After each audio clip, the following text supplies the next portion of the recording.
Welcome to This Explainer. Today, we're uncovering how the Indian Constitution, literally the single thread uniting a massively diverse nation, was built from the ground up. It's wild to think about how a country with hundreds of languages, thousands of castes, and totally different ways of life actually manages to function under one system. When the British finally left in 47, that was the ultimate challenge. And the answer wasn't just some legal document, it was a literal architectural blueprint for a whole new nation. So let's dive right into how this foundation was laid.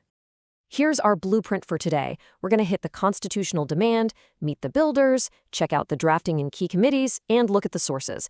Then we'll wrap up with the tale of two dates and some essential features and trivia. Let's get to it. Section 1. The constitutional demand. Laying the vision. Now, this demand for sovereign constitution, it absolutely did not happen overnight. It was the result of a really long, exhausting struggle against British rule to finally get them to admit that, hey, Indians should probably be the ones shaping their own destiny. It's kind of wild how fast things escalated once the ball was rolling. In 1934, M.N. Roy, a pioneer of the communist movement, first floats the idea of a Constituent Assembly. 1 year later, boom, the Indian National Congress makes it an official demand. The British pushed back, obviously, but World War II forced their hand. That led to the August Offer in 1940 and the totally botched Cripps Mission in 42. Indian leaders rejected both of those. The stalemate finally broke in 1946 with the Cabinet Mission Plan. Actually, quick side note for anyone prepping for competitive exams. If you need a memory trick to remember the 3 British ministers from that 1946 Cabinet Mission Plan, just think of the word SPA. That's S for Sir Stafford Cripps, P for Patrick Lawrence, and A for A.V. Alexander. Just a handy little trick to keep in your back pocket. Moving right along to Section 2, the Builders, the Constituent Assembly. So the blueprint is approved, the plan is accepted, now it's time to actually assemble the master builders to construct this thing. Imagine walking into the Central Hall in New Delhi back in 1946. The sheer scale of the assembly is just breathtaking. You've got India's greatest visionary minds all gathered in one room. Think about the massive weight of responsibility hanging in the air there. Pretty much every major leader of the era was part of this historic gathering, with the notable exceptions of Mahatma Gandhi and M.A. Jinnah. To put it in perspective, this assembly was huge. We're talking 389 total members. Now, they weren't directly elected by the public, right, because universal adult franchise wasn't a thing yet. Instead, 296 members were indirectly elected by the provincial assemblies, and 93 were nominated by the princely states.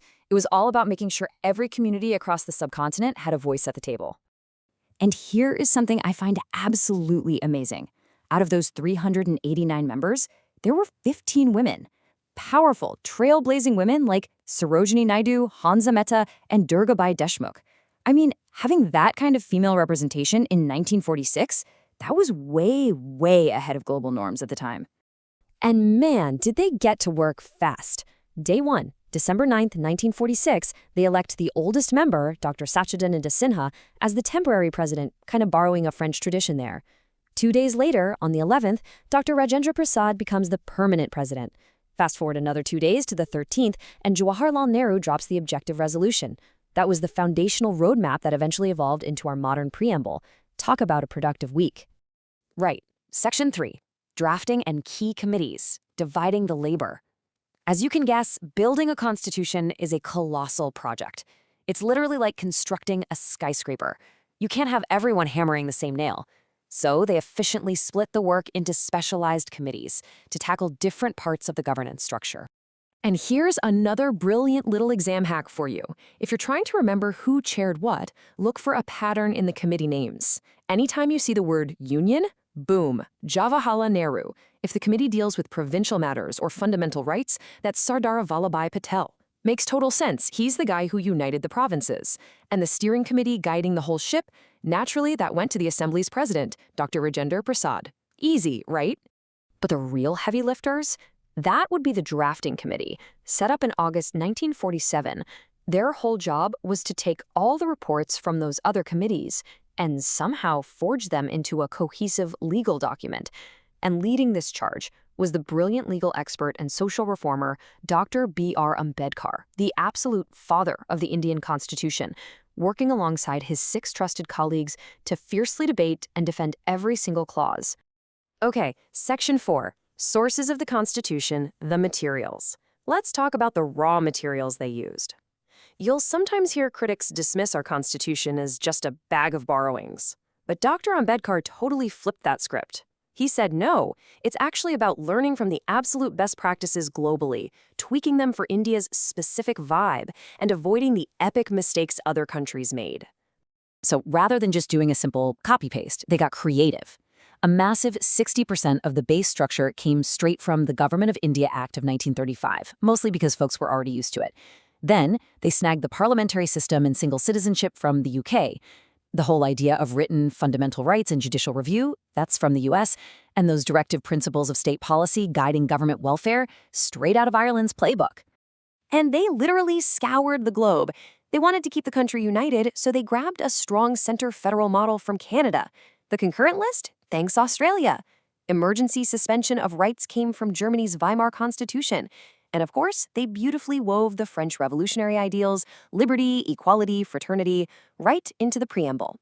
Top it off with fundamental duties and justice from the USSR and the amendment process from South Africa.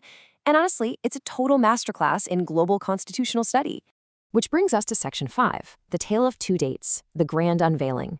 Get this. After manually studying the constitutions of 60 different countries, arguing through 114 days of fierce debate, and spending precisely 2 years, 11 months, and 18 days, the final blueprint was finally ready. But there's a really cool twist about when it actually went live. So you've got to know the difference between these two massive dates. The Assembly officially passed, adopted, and enacted the thing on November 26, 1949, which is exactly why we celebrate Constitution Day in November.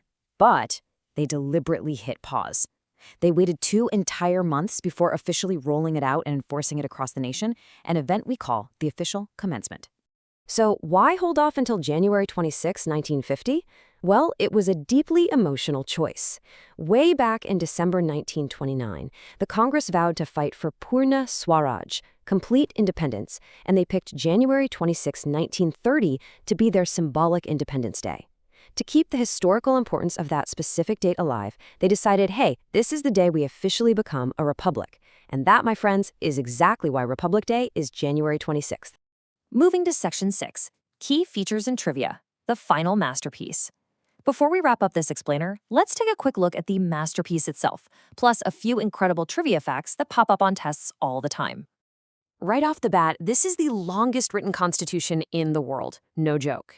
It pulls off this crazy balancing act between a rigid federal structure and a flexible unitary bias during emergencies, basically letting the central government take the wheel if the nation is threatened. It set up a totally independent judiciary. And here's a fun one. The official symbol of the Constitutional Assembly? An elephant, which is honestly perfect for a project this gigantic. Oh, and we definitely can't forget Sir B.N. Rao, the unsung hero who served as the indispensable constitutional advisor. Now picture the actual physical document. It wasn't just cranked out on a typewriter. The original Constitution was beautifully handwritten in a flowing italic style by master calligrapher Prem Bihari Narain Razada. And every single page was intricately illustrated and decorated by artists from Shantiniketan, led by Nandalal Bose. It wasn't just a legal document, it was quite literally a work of art. As we close out, I really want you to let this warning from Dr. Ambedkar sink in. On November 25, 1949, during his final speech to the Assembly, he basically said, it doesn't matter how amazing a constitution is, if the people trusted to run it are corrupt or flawed, it's going to turn out bad. The rules on the paper mean absolutely nothing without good intentions from the people in power. Because at the end of the day, the responsibility of keeping this living document functioning doesn't fall on those historical builders anymore. It falls entirely on us. You, me, we the people of India. That phrase is the true soul of the Constitution. So the next time you cast a vote or see justice served, just remember the immense architectural blueprint that makes it all possible. Are we actually living up to the standards those master builders set in 1946? That's something for all of us to chew on. Thanks so much for joining me on this explainer. Keep learning and stay curious.